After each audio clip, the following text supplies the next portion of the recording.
Hello and welcome to Maths with Jacob.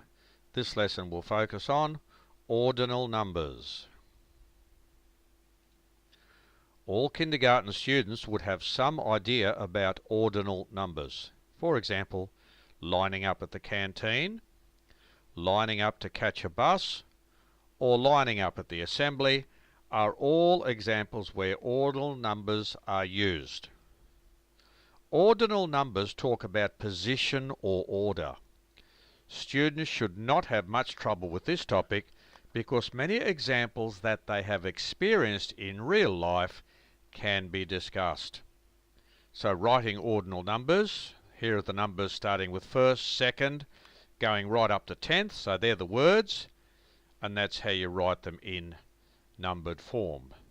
Okay, now the ST and the ND, etc., and the RD, they have to do with position, and that's why they're called ordinal numbers. ORD, it's also similar to order. Now let's look at some examples. Here we have 5 people, 5 girls, and they're walking in this direction. That direction there, okay? Now if we say that Anne is first, okay, Anne is first. So if Anne is first, write the position of the other 4 girls. So here, the students would be writing the position of the other 4 girls. The next example. Here we have some people lining up at a bus stop. So it's quite straightforward. There's the bus stop there. They're all lining up nicely in order. See that?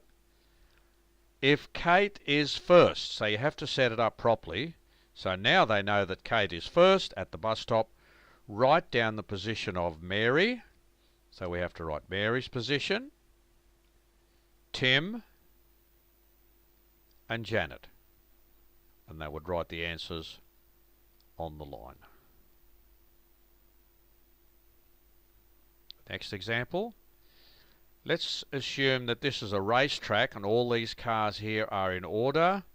I know it's a very simplified, but it just gives us a good idea here how we can do this little exercise, because all the cars are in order. Okay, let's pretend they're racing.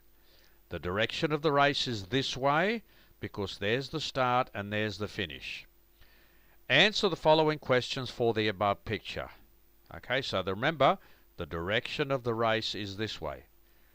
First one, what is the position of the green car? So if the yellow car is first, we write the position of the green car. Circle the third car. Very straightforward. Circle the 8th car.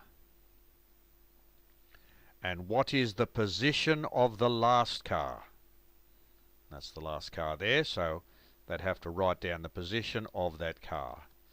So the video has introduced students to ordinal numbers, and they're all familiar with position and order because they've experienced it in real life.